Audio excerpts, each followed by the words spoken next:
E é. É, O Andreilson acho que toca, é Andreilson também? Ou isso, não? professora. Toco Não, mais ou eu já vi menos. vocês naqueles grupos de vocês lá, de Ah, louvor, né? mas Ou só uma vez eu canta toquei mesmo? com as meninas também. Ah, tá. Acho que foi Viu? no, Eu na lembro. Semana da A Mulher. Camille também vai cantar. Eu lembrava de alguma coisa aí do tipo. Ah, então, deixa eu ver. Pode colocar lá o presentinho, tá, gente? Peraí, só um pouquinho, deixa eu ver se foi. Enviar. Não foi, né? Chegou aí para vocês? Não, peraí. Aff, professor Broco mexendo com tecnologia, dá nisso. É essa lista que eu instalei outro dia, esse negócio, né? Mas vou lá de novo.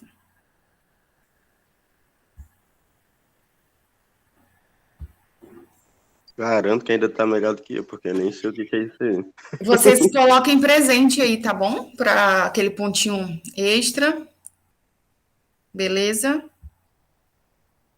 E Beleza. eu vou já compartilhar minha tela aqui para vocês. E aí os demais que for entrando aí no final eu falo de novo, para né, se alguém não colocou presente para ver se lembra, tá? Eu vou compartilhar aqui minha tela com vocês. E aí, desde então, antes né, de eu começar a falar alguma coisa, eu já coloquei esse slide lá no Siga. Se depois alguém tiver curiosidade, né, quiser entender um pouquinho mais, né, analisar um pouquinho melhor o slide, pode ir lá no Siga que ele está lá. E aí, antes eu gostaria que vocês participassem falando para mim o que entenderam sobre a crise de 29, quais foram as causas, as consequências dessa crise, não só para a economia dos Estados Unidos, como para o mundo. E aí, após, a gente começa a falar um pouquinho sobre a ascensão do totalitarismo, né, na Europa. E aí, com ênfase em fascismo e nazismo, né, os regimes nazifascistas, né, que são mais estudados quando nós falamos em regimes totalitários, tá? Então, vamos lá. Quem gostaria de inicialmente participar?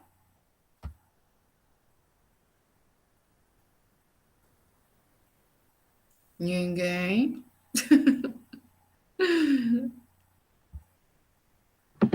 Dá Bom, Bem, eu início queria aí, dizer dá que início aí, o time do hoje. eu gostaria de dizer primeiramente, né, bom dia a todos os participantes da aula, né? E eu queria dizer que, pelo jeito que a senhora está falando aí, eu já sei que sua explicação vai ser maravilhosa. Estamos só esperando. Eu acho que o Luiz quer mais ponto extra. Não, Luiz. Gente, vocês precisam me auxiliar, que às vezes eu sou muito chata falando, eu sei disso, tá? E não é nada. Mas vamos lá então ali pro nosso slide, né? E aí, durante a minha fala, caso vocês tenham alguma observação que queiram compartilhar aí com todo mundo, podem ficar à vontade, tá bom? Então, bora lá. Tranquilo. Tá aparecendo já o slide para vocês? Tá sim. Tá. Tá em formato tela inteira, né? Porque outro dia eu estava fazendo Isso. os vídeos, depois eu fui ver, ele estava horrível, Não, tá em tela, o tela inteira slide. aqui. Beleza. Então, bora lá. Como eu já falei para vocês, hoje a gente vai estar retratando um pouquinho sobre a crise de 29 e os regimes totalitários. Esses dois grandes acontecimentos, eles ficam ali num período, né, que na história é conhecido como o período entre guerras, tá? Então, foi um período, né, digamos que razoavelmente curto, mas que ocorreram muitas coisas, né? E essas coisas foram muito importantes porque elas tiveram consequências e essas consequências depois repercutiram até na Segunda Guerra, na Guerra Fria, né? Enfim, que é a crise de 29, né? E a ascensão dos regimes totalitários, tá? Então, a gente, quando fala da crise de 29, a gente fala né, que foi uma crise que afetou os Estados Unidos, que foi a quebra da Bolsa de Valores norte-americana no ano de 1929, tá? Mas a gente tem que entender um pouquinho como que era o contexto de vida nos Estados Unidos. E aí a gente tem que lembrar, tá? Vocês podem ir acompanhando aí o slide que eu vou falar com base nos tópicos que está aí. Nós temos que lembrar que os Estados Unidos, no final lá do século XIX, ele passou por uma grande euforia econômica, né? Uma prosperidade muito grande. Não só os Estados Unidos, né? Mas aqui a gente está citando o caso específico dos Estados Unidos, mas muitos países europeus, que foi lá o período da Belle Époque. Então, muitas inovações tecnológicas, um crescimento industrial muito grande. Toda essa prosperidade vivida pelos norte-americanos ficou conhecida, eu não sou boa de inglês, né, mas tudo bem, The American Way of Life, né, que era o estilo de vida americano, o modo de vida americano. Então havia, né, essa questão de que era maravilhoso se morar nos Estados Unidos, né, todo mundo vivia e usufruía das tecnologias, tinha os aparelhos eletrodomésticos à sua disposição, né, quase todo mundo tinha carro, então o carro passou a ser um item de necessidade, né, porque era recente também, era uma inovação tecnológica recente. Então, era muito propagandeado, né, essa questão de que a família norte-americana tinha um patamar de vida muito bom. E essa era uma ilusão que se passava, né, como se fosse uma realidade de todos os estadunidenses, né, o que não era. A gente, nesse momento, a gente deve ressaltar que os Estados Unidos, ele também era um país, né, até hoje também existe, né, essa questão da concentração de renda, tá? Então, poucas pessoas concentravam boa parte da riqueza. Então, digamos que esse estilo de vida norte-americano, ele não era usufruído pela maioria das pessoas. No entanto, era o que se propagandeava, né? Que todo mundo poderia ter uma televisão, poderia ter uma geladeira, né? Então, eram inovações tecnológicas que tentavam chamar a atenção para o estilo de vida norte-americano, além de produtos industrializados, que cada vez crescia mais e mais ali nos Estados Unidos, tá? E com isso, as suas indústrias, elas só foram crescendo, e o crescimento dessas indústrias fez com que houvesse uma crise de superprodução. Mas essa crise de superprodução também, ela está relacionada muito com o contexto do final da Primeira Guerra Mundial. Vocês lembram que quando a gente estudou a Primeira Guerra Mundial, a gente falou que os Estados Unidos, ele sai da Primeira Guerra Mundial como a maior potência, tá? Econômica, né, industrial, agrícola, ou seja, ele toma o posto da Inglaterra, que até então era a maior potência, né, econômica daquele momento. E aí, por que que os Estados Unidos, ao final da Primeira Guerra Mundial, eles se sobrepõem? Como a gente mencionou lá atrás, ele é o país que entra em 1917 na guerra, já no finalzinho da guerra, foi decisivo, é claro.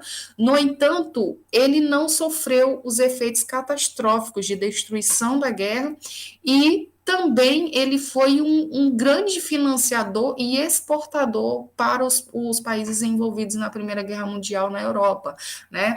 Então, foi nesse período que as suas indústrias também teve um boom industrial. No campo militar, ele fabricou muitas armas, né, vendeu para a Europa, exportou. No campo de alimentação, da mesma maneira. E aí a gente pode citar também que os Estados Unidos, ele era um financiador, ou seja, ele atuou emprestando dinheiro para os países, né, que ele chegou ali a apoiar, né, os países da Entente na Primeira Guerra Mundial.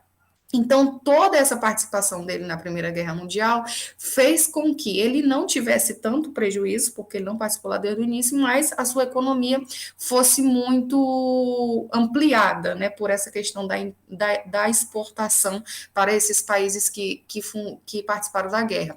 E, por outro lado, não só esse período de guerra, mas o pós-guerra também foi muito importante. Por que esse pós-guerra foi importante? Porque como os países europeus ficaram arruinados, né, ou seja, muita gente morreu, então a mão de obra ativa, principalmente ali dos homens, né, então ficou mais mulheres e crianças na maioria dos países que foram arrasados, né, fora também a destruição que causou ali em toda a Europa, né, econômica, e isso resultou aí numa crise econômica muito grande nesses países da Europa, tá, e isso fez com que a produção dos Estados Unidos, que só crescia, né, a partir ali do final do século XIX, ela não fosse regulamentada, tinha um livre funcionamento de mercado, tá? Então, cada vez mais se produzia mais televisão, mais geladeira, mais carro, mais produtos de alimentos, e com isso a Europa, com o passar do tempo, ela foi se recuperando, né? Claro que os governantes também eles vão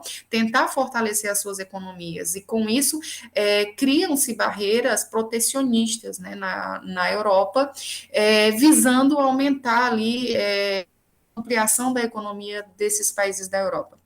Com isso, os Estados Unidos, que até então não tinham controle, o Estado não controlava, é o famoso liberalismo econômico, né, que se passava na economia dos Estados Unidos nessa época, que é o livre funcionamento do mercado, a livre concorrência, tá aí no slide, né, as características principais, a liberdade individual e de concorrência, tá? Então, com isso, o Estado, ele interviu o minimamente possível na economia. E ao não intervir na economia, não teve um controle da produção norte-americana nesse momento. E ocasionou uma grave crise econômica, que coincidiu aí com a queda, né, da Bolsa de Valores de Nova York. E essa quebra da Bolsa de Valores afetou as famílias norte-americanas que tinham investimentos ali, porque como havia esse boom crescente das indústrias, né, das empresas ali relacionadas à produção de alimentos, a eletrodomésticos, a produtos agrícolas, as pessoas compravam, né? Era muito comum se negociar na Bolsa de Valores, né, essas ações, ou seja, os pedacinhos das empresas nessas bolsas de valores. Então, hoje ele valia tanto, amanhã já tinha dobrado, então era uma especulação muito grande a Bolsa de Valores lá dos Estados Unidos, justamente por esse boom econômico que teve, e essa questão da exportação cada vez maior que se tinha para a Europa. Então, as pessoas de uma hora para outra não tiveram compradores, né? Ou seja, eu já vou passar aqui o outro slide, só vou comentar aqui sobre essa imagem, mas no outro slide a gente continua ainda falando isso que eu iria falar. Aqui nessa imagem, né, gente, está o que eu falei para vocês, era a grande euforia, eram as propagandas que se tinha, né, nos outdoor lá dos Estados Unidos, né, o que se passava na televisão, era um modelo da família norte-americana, que consumia os produtos industrializados, que tinha na sua casa os eletrodomésticos, a televisão, que era algo ali da época, né, então todo mundo queria ter uma televisão. Também o carro era um item de muito consumo, e dentro da geladeira aqui vários produtos industrializados de indústrias de produtos alimentícios dessa época, que também aumentaram, né, a sua produção, tá?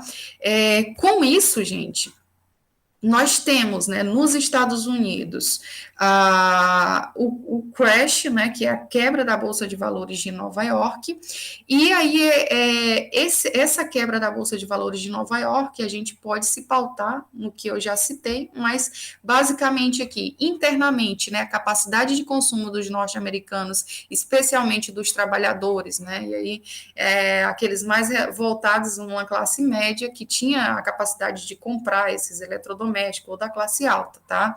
Então, tipo, o cara já tinha comprado a geladeira, já tinha comprado uma televisão, já tinha comprado um carro, para que queria comprar outro, né? Então, internamente, a capacidade de compra, o poder aquisitivo dele já tinham chegado ao limite. Muita gente já tinha se endividado também para comprar essas coisas que era muito propagandeada, né? E então, internamente, não se havia mais, digamos assim, pessoas que tivessem poder aquisitivo para se comprar os produtos que eram produzidos dentro dos Estados Unidos. Por outro lado, como eu já ressaltei, houve essa recuperação dos países europeus aí no pós-guerra, tá? Então, medidas protecionistas aplicadas por governos europeus fizeram com que esses países da Europa se recuperassem e, com isso, barrassem, né, a entrada de produtos de outros países também, aumentando impostos sobre esses produtos para poder viabilizar mais a industrialização interna, tá? Então, com isso, o que aconteceu?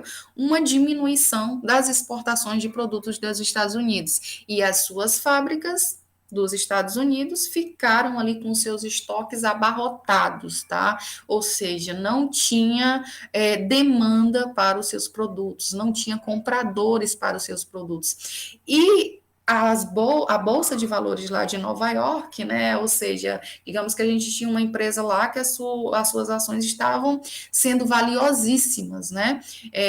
E aí, quando gera, né, essa crise, não tem comprador para os produtos, ela despenca, tá? Então, com isso levou várias empresas à ruína, né, à falência, porque não valia nada as suas ações, tá, na Bolsa de Valores de Nova York.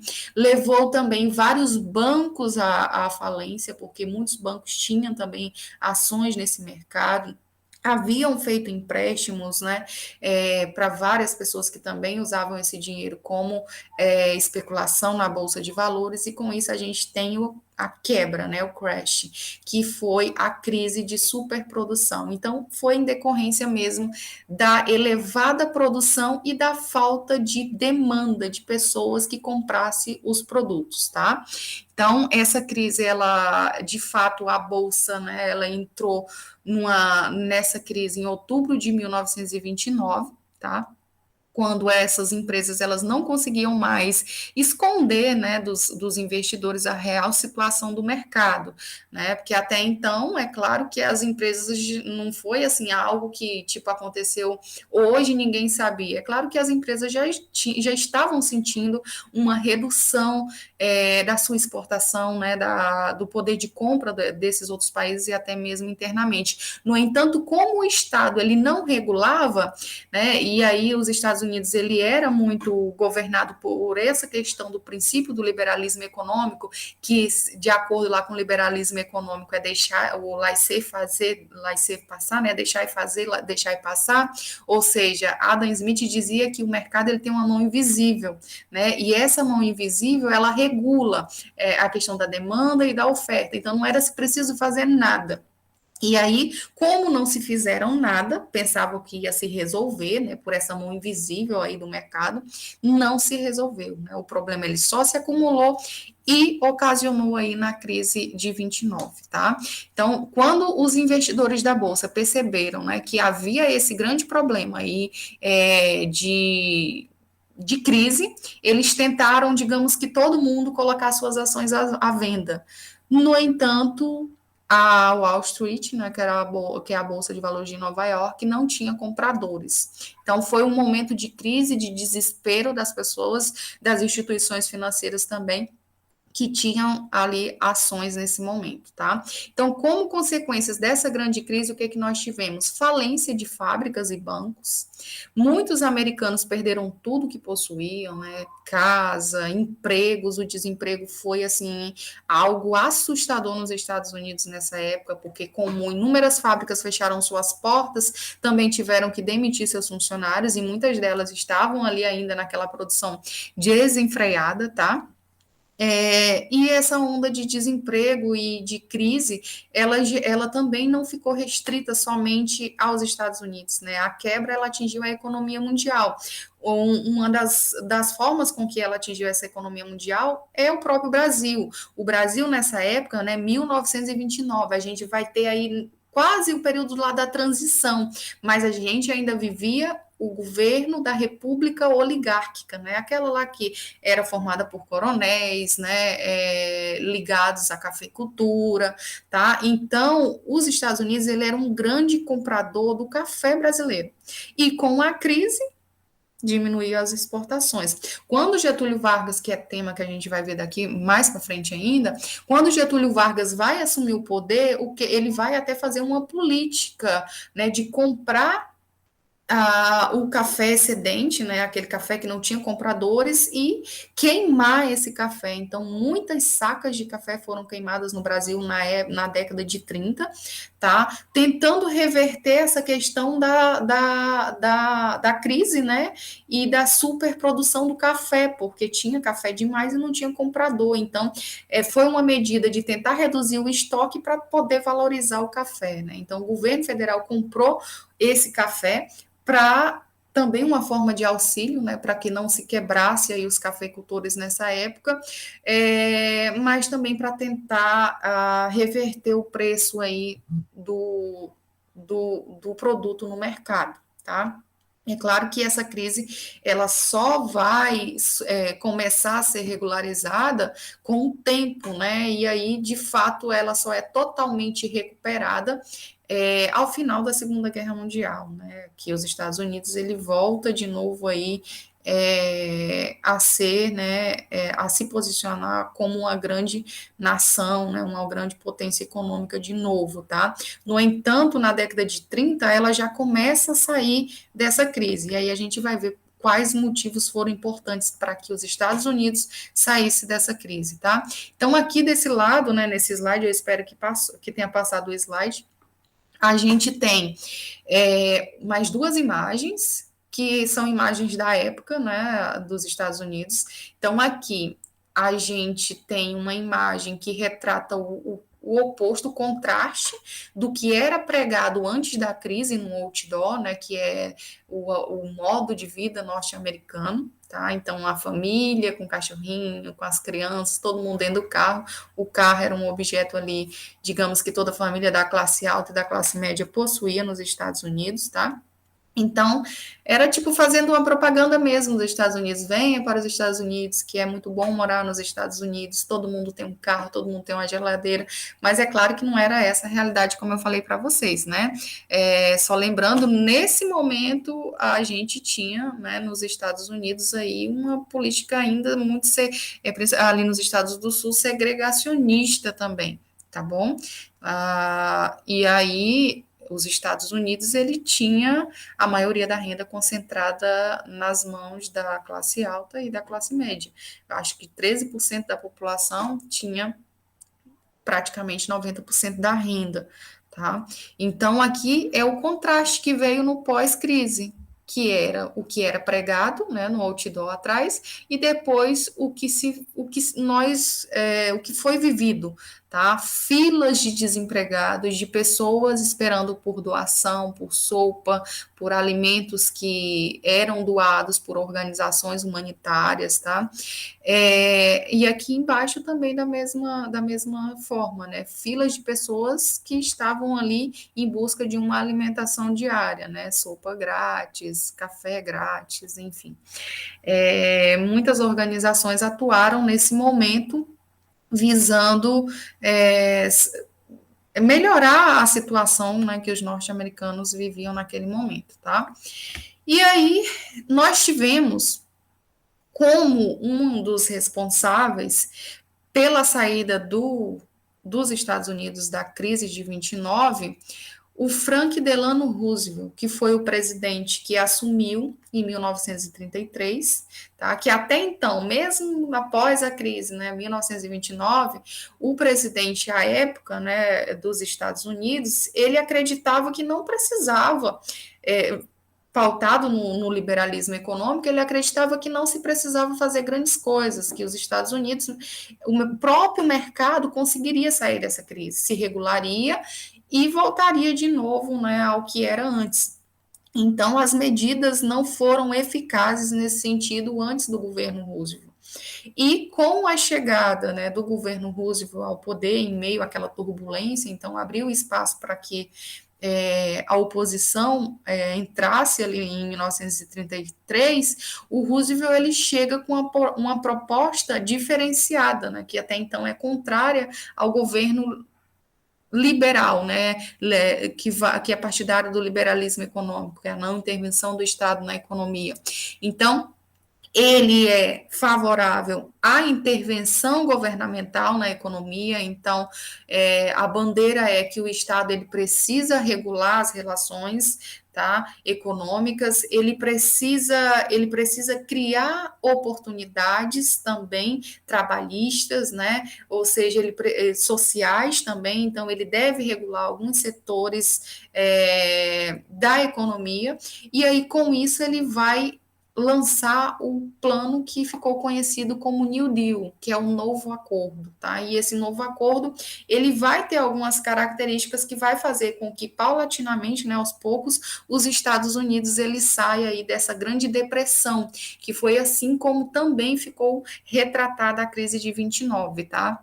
Tem até obras que às vezes trazem aí alguns livros didáticos que falam, né, que trazem o rosto dos trabalhadores norte-americanos como pessoas tristes naquele momento, cansados, ou seja, foi realmente uma grande depressão, tá? Aqui em cima nessa charge, né, tem o nome depressão, né? Então uma nuvem escura que chegou nos Estados Unidos ali com a crise, tá? Então, a partir do governo Roosevelt, né, que chegou em 1936, ele propõe uma intervenção governamental na economia. Ele faz com isso a aplicação de recursos do Estado no combate ao desemprego, como ele abre novos postos de serviço, né? Ou seja, a construção de pontes, de rodovias, então ele cria novos postos de serviço, tá? Com isso, ele injeta dinheiro público na economia para poder se criar e combater aí esse crescente desemprego. Também, nesse momento do governo Roosevelt, a gente tem uma atuação dele na questão da legislação trabalhista, atuando nessa legislação trabalhista, porque até então não se havia uma lei que disciplinasse certas coisas, né, tipo horas trabalhadas, então muitas pessoas trabalhavam muito mais que 8 horas na época, né, a questão do salário mínimo, né, então após a entrada do Roosevelt aí ao poder, ele também legislou sobre isso, tá? Então, a intervenção governamental na economia, ela foi essencial para que os Estados Unidos ele saísse daquele momento de crise, tá, gente? Essa é uma charge que mostra o Roosevelt, né, na condução aí do navio. Aqui, perto do arco-íris, a gente tem o povo americano, né? Então, o arco-íris que representa a esperança. Então, o povo americano segurando aqui nas cordas e olhando o horizonte, ou seja, como uma alusão de que o Roosevelt, na condução do país, à frente do governo norte-americano, era uma esperança para se sair da nuvem que tem aqui atrás, né, da Grande Depressão, tá? E atrás, é claro que a gente vai ter as pessoas, né, os liberais que principalmente aí, que falavam mal da política que estava sendo adotada naquele momento por Roosevelt, que são os detratores, né? Aquelas pessoas que falam mal do que você faz, então, das medidas adotadas ali pelo Roosevelt naquele momento, tá? O fato é que os Estados Unidos, de fato, ele vai começar a sair da crise a partir do Roosevelt, né? Então, a partir dessas medidas que foram adotadas aí por ele, tá bom? Alguém quer comentar mais alguma coisa, gente? Ficou claro? É um conteúdo bem tranquilo, essa é a crise de 29, né? Pelo menos o que se é cobrado é mais nesse sentido. Vocês estão aí? Mas, rapaz, Tá bom, então. Então, vamos voltar lá. E aí, agora a gente vai falar um pouquinho sobre como se deu a ascensão dos governos totalitários na Europa. Tá?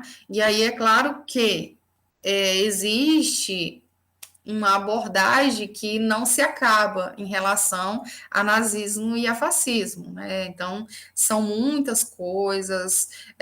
Os governos totalitários, eles não se restringiram somente a nazismo e fascismo, tá? Nós tivemos também o franquismo lá na Espanha, inclusive que o franquismo ele foi apoiado por Hitler também, tá? Na Guerra Civil Espanhola, o general Augusto Franco ele foi apoiado, né? ou seja, o Hitler mandou até aviões, o pessoal diz até que ele testou armas, né? Lá nessa Guerra Civil Espanhola, tem a cidade de Guernica, né? Guernica, lá que foi retratada por Picasso, ela foi totalmente destruída, e foi destruída aí com o apoio, né, da ofensiva militar nazista, tá? Então, o pessoal diz até que eles testaram muitas armas aí nessa Guerra Civil Espanhola, que já objetivava, né, aí o grande confronto que era a Segunda Guerra Mundial, tá? Então, como eu falei lá para vocês, né, o período entre guerras, que é o que nós estamos estudando, e aí só citando também, além do Franco na Espanha, nós tivemos também Salazar em Portugal, tá? E como um Estado totalitário de esquerda, né, nós tivemos aí o Stalin lá na União Soviética, né, que implantou uma ditadura de um partido único, ou seja, perseguiu imprensa, liberdade de expressão. Então, nós tivemos aí inúmeros, é claro que todos esses que surgiram aí de extrema direita, eles vieram nos moldes ali do fascismo, que foi o primeiro aí a surgir, que foi o que surgiu na Itália lá na década de 20, né, em 1922, quando o Partido Fascista ali chega ao poder com Benito Mussolini, tá bom?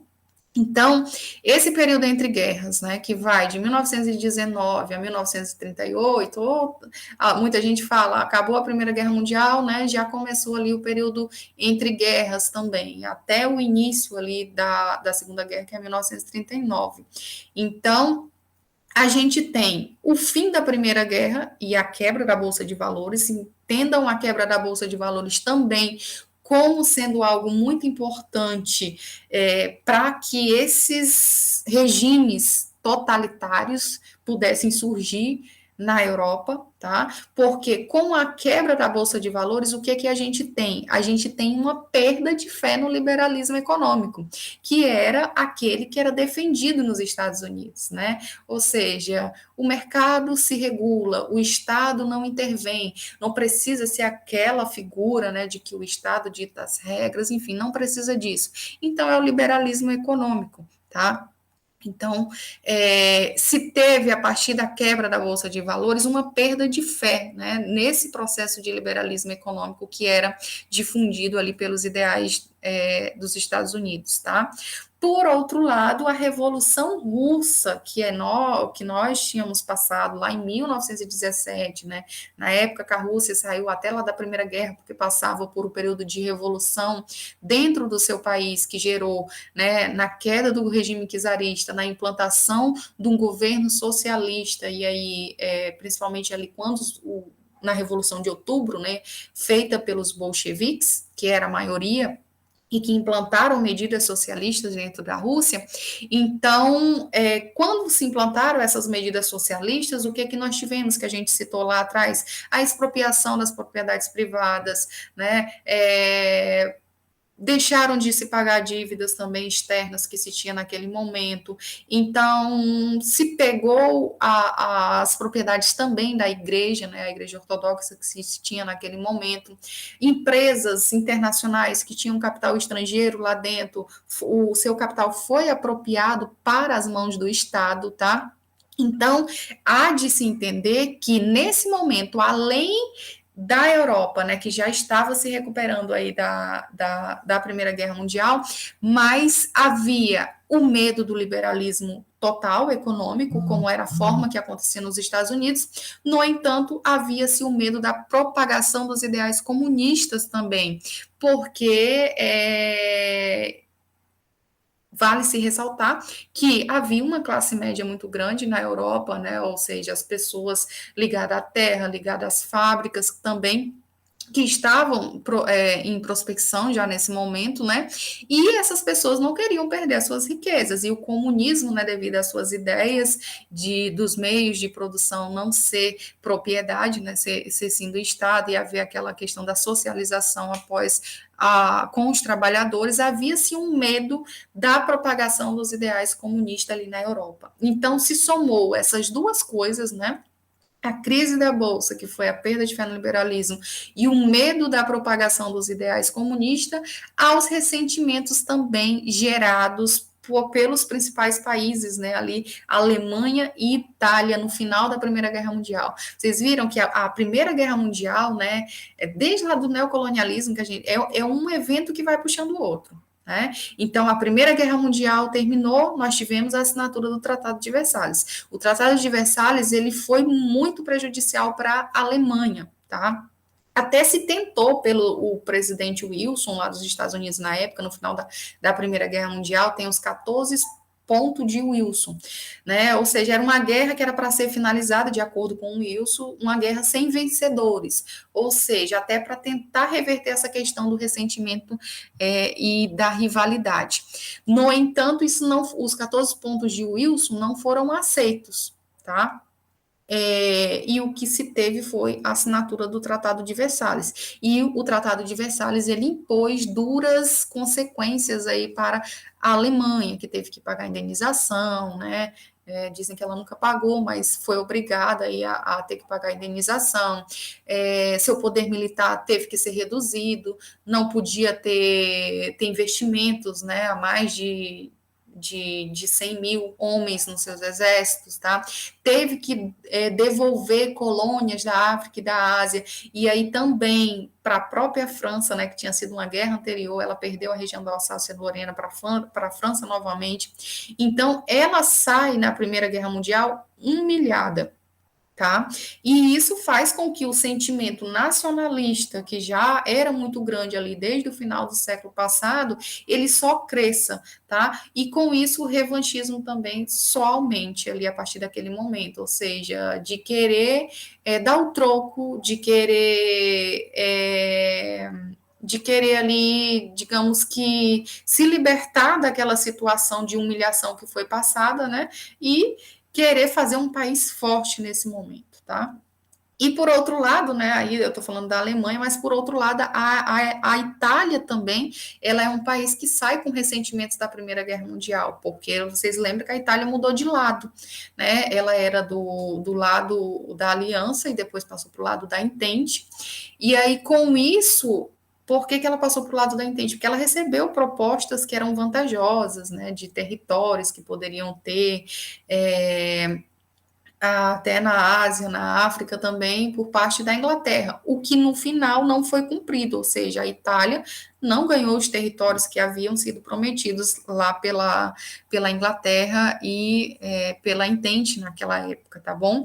Então, isso gera uma série de ressentimentos, tá? Nós devemos também citar nesse momento que os ideais socialistas, eles estavam também em crescente expansão.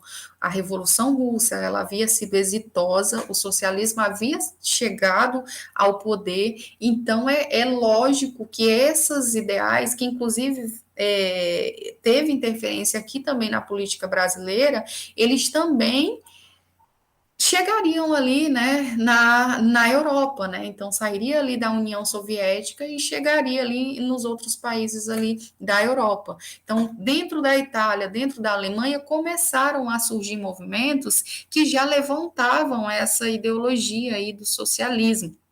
E isso fez com que a classe média, né, as pessoas também detentoras, ou até mesmo pessoas que não eram de uma classe média ou de uma classe alta, né, que tinham os meios de produção, as terras, mas que também não via com bons olhos digamos que o comunismo, né, não ser ligado a essa questão da religião, diziam que eles o ateísmo, né, que eles eram contrários devido à questão da expropriação das terras da igreja lá na Rússia. Então o pessoal tinha muito medo das ideias que eram propagandeadas, falei igual aquela mulher agora, que eram propagandeadas pelo socialismo, tá? Então, na tentativa de combater esses movimentos que começaram a surgir a partir de então, dentro da Itália e da Alemanha, a gente começa a ter alguns líderes que prega o Estado totalitário, totalitarismo, todo o poder ao Estado, né? O Estado, ele vai intervir na economia, na sua vida social, né? Ou seja, na educação, enfim, é o Estado total, né? O Estado que qualquer coisa tem que passar pela autoridade ali do chefe supremo, tá? E aí vale ressaltar, tá? Que esses personagens que surgiram aí nesse momento, eles têm um discurso, né, de falar aquilo que a população quer ouvir naquele momento. Então, era uma Alemanha arrasada, uma Itália também. Então, eles vinham com seu discurso de poder fazer com que a Alemanha, que a Itália chegassem a ser nações outra vez poderosas, né, que a sua população tivesse espaço, tivesse ali empregos, não passasse fome, né? Enfim, são discursos inflamados, né? E com capacidade de falar o que o povo queria ouvir. Não é à toa que os discursos de Hitler e de Benito Mussolini arrastavam aí a multidão, de tão empolgante e contagiante. Lembrem-se que a Alemanha e a Itália tinham ali um nacionalismo muito forte nessa época, tá? E um sentimento de revanchismo muito forte, tá? Então, aí, nós temos a figura do Benito Mussolini, né, do Hitler, como sendo os dois, né, líderes desse movimento. O fascismo, ele chega num primeiro momento ao poder em 1922 na Itália, tá? Essa daí é a bandeira aí do fascismo italiano, que é o fácil de combatimento, né? Ou seja, ele foi criado o Partido Único, que foi o Partido Fascista, tá? Esse é o símbolo do fascismo, que é um feixe de vara com um machado, né? Ou seja, que representa a união do povo italiano, tá? Em torno aí desse machado. O machado representaria ali o Mussolini como guia, né? O cabeça do movimento. E embaixo a gente tem o Hitler como também sendo o guia do povo alemão. E abaixo a bandeira, né, do Partido Nazista, que foi a bandeira aí do nazismo, tá, com a suástica, tá, que quando Hitler chegou ao poder, até a bandeira da Alemanha, ela foi proibida, e o que durou durante muito tempo foi a bandeira aí com a suástica, tá, que hoje é proibida, tá, que se utilizem lá na Alemanha, tá bom? Então, gente, eu vou ler aqui um pouquinho para vocês, porque já está quase dando o nosso horário, né? Uma diferença, que é sobre o autoritarismo e o totalitarismo. Antes de falar nessa diferença, eu vou falar para vocês, o nazismo e o nazismo vai chegar ao poder na década de 30, né, com Hitler, e o fascismo em 1922. Então, o fascismo, ele é anterior ao nazismo, né? É claro que depois que o fascismo chegou ao poder, houve uma tentativa de golpe dentro da República Alemanha para que o nazismo chegasse ao poder, né? Acabou que esse golpe ele foi controlado e culminou na prisão, né, dos líderes, inclusive o Hitler foi preso por muito tempo, e é lá nessa prisão que ele vai escrever ali o livro que é conhecido como Mein Kampf, que é a minha luta, né? Então é nesse livro que é considerado uma bíblia do nazismo, né? Ou seja, que ele vai colocar a ideologia nazista, ou seja, falar sobre a questão dos judeus, falar sobre a questão da raça ariana, do poder da raça ariana, tá? Então, é como uma espécie de bíblia aí para o nazismo, tá? E tanto o Mussolini quanto o Hitler, eles chegarão ao poder de maneira legal, tá? É claro que eles não alcançam a maioria, né, pela votação. A Inglaterra tem um rei nesse momento, mas tem a questão dos primeiros ministros, mas não alcança a maioria o Mussolini, mas eles começam a ter um grande número de seguidores. Aí tem uma marcha sobre Roma, com Mussolini e os camisas negras, como eram os membros do Partido Fascismo, demonstram um grande poder, então ele é convidado pelo rei a ser a figura do primeiro-ministro, tá? E aí, com isso, ele consegue ali governar de acordo com a ideologia fascista. Da mesma forma foi o Hitler. O Hitler, né, ele até se candidatou algumas vezes, perdeu, mas devido a última eleição em 1932, eles conseguiram muitas cadeiras, o Partido Nazista, no parlamento, e isso fez com que, né, houvesse uma pressão para que fosse convidado o Hitler para ser ali a figura do primeiro-ministro, né, da Alemanha. E aí o Hitler foi convidado também. Então, eles chegam ao poder de forma legal, de forma lícita, né, por convite. É claro que depois o Hitler vai se usar de artimanhas para permanecer, tem a morte do presidente lá da Alemanha, e aí ele vai unir os dois cargos em um só, em vez de convocar novas eleições para presidente, ele une o cargo de primeiro-ministro, né, com o de presidente da República, e aí toma os poderes absolutos, tá? Então, há uma diferença entre autoritarismo e totalitarismo, tá? O autoritarismo, regime de governo antidemocráticos marcados pelo abuso da autoridade do poder, controle do Estado é menos abrangente do que nos totalitários. Então, no Brasil, nós tivemos estados autoritários e não estados totalitários, tá? Justamente por isso, há uma falsa democracia, né? Ou seja, no Brasil, na época da ditadura, nós tínhamos dois partidos. No governo totalitário, não, é partido único, né? No totalitarismo, o governo, ele dita até sobre religião, dependendo do caso, né?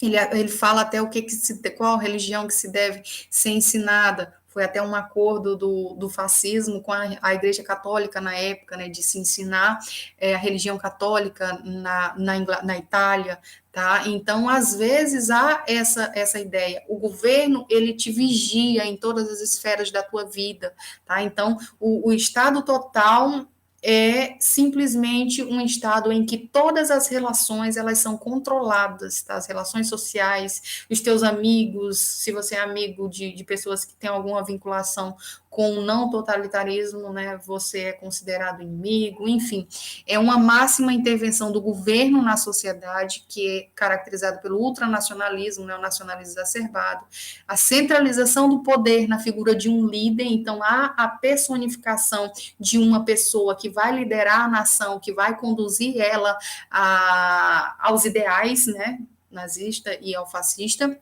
Então, o culto ao líder. O Duce, né, que era o Mussolini na Itália, e o Führer, que é o guia, então não sei falar muito alemão não, que é o Hitler na Alemanha. Então, percebam que todos esses regimes a gente tem a figura de um líder, tá? Aquele que lidera, que conduz e que vai ser o responsável, ele não falha, ele é considerado uma pessoa infalível, aquele que não se pode contestar suas decisões, porque ele sabe, tá? Então, é feita uma propaganda ideológica muito grande em torno dessa questão.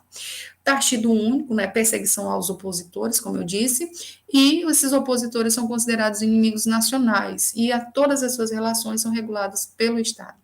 As características principais, e aqui eu vou ficar mais na leitura, né, que já está terminando. As pretensões expansionistas da Itália não se concretizaram após a Primeira Guerra, que é meio que um resumo do que a gente já falou, tá? Após a Primeira Guerra, a Alemanha se torna uma república parlamentarista, né? Então, ao final da Primeira Guerra Mundial, a Alemanha era um império, ela deixou de ser um império, né, e acabou se tornando uma república parlamentarista. A gente tem duras imposições do Tratado de Versalhes, né? O nacionalismo exacerbado, o sentimento de revanchismo, como a gente citou, e começaram aí a surgir vertentes comunistas e vertentes de combate a esse comunismo, a esses movimentos anarquistas também que surgiam lá. E essas vertentes de combate eram essas vertentes fascistas, tá bom? Estado forte, né, que pregava um Estado forte e centralizado em torno de um líder, ou seja, era um Estado forte, que o liberalismo não tinha, tá? E a expulsão e perseguição a etnias consideradas inferiores também era uma característica desses movimentos. A questão da superioridade da raça, principalmente no nazismo, né, que a gente fala, da superioridade da raça ariana, né, que era a melhor raça que existia, que era superior às demais, que ela deveria ter um espaço vital do Hitler lá para se prosperar, tá? Tinha uma grande perseguição aos opositores, cotidiano, religião, entretenimento, tudo passaram a ser assunto de Estado, e houve um rígido controle da imprensa, então só se difundia o que o Estado queria, né? O Estado era Hitler nesse momento. E aí eu cito aqui também a figura do Joseph Goebbels, que foi o ministro da propaganda nazista, tá? Então ele foi uma pessoa ali que fez um trabalho ali de excelência, né, para os ideais nazistas nessa época, para se consolidar a ideologia, ou seja, na área da propaganda era ele responsável pelas imagens, né, pelo Hitler ali como salvador da pátria, tá? Como essas daqui, tá? Então, sempre traziam ele como a figura que guiaria mesmo, né? Como sendo o guia. Ele ali junto com as criancinhas, né? Ou seja, o Hitler representa o futuro das crianças, a águia, né? Vindo atrás e ele guiando a nação com a bandeira, tá? E aí é isso, gente. Já até passou, né? Eu acho que você já tem aula com outro professor agora, né? Caso fiquem mais alguma dúvida, a gente pode comentar na próxima aula. Se alguém esqueceu de colocar presente, coloca aí, por favor, tá? Explore mais esses conteúdos, tá? Sempre tem aí muita coisa para se estudar em relação a eles, tá? E é isso. Vão aí para outra aulinha de vocês. Não sei se ficou claro aí, se tirou aí algumas dúvidas que porventura vocês tinham, tá? Tá bom, professora. Tirou dúvida até que eu não tinha. Tirou. Sério? Que bom. Tu viu isso? Ótimo. E depois eu posto aí para alguém que teve algum que não conseguiu participar, tá bom? Então vamos lá para a aula que eu não quero ser responsabilizada pela falta de vocês. Não sei se vão ter aula presencial. Não, bom. vamos. Boa noite. Tchau, professora. Bom final de semana para a Boa senhora. noite. Até mais. Tchau, professora. Tchau. Até ano que vem. Tchau. Até aula que vem. Aula que vem. Ah, aula que vem. Eu falei ano que vem. Tu falou ano, né? Eu sei. Bom final de semana aí. Para vocês também, gente. Tchau. Tchau.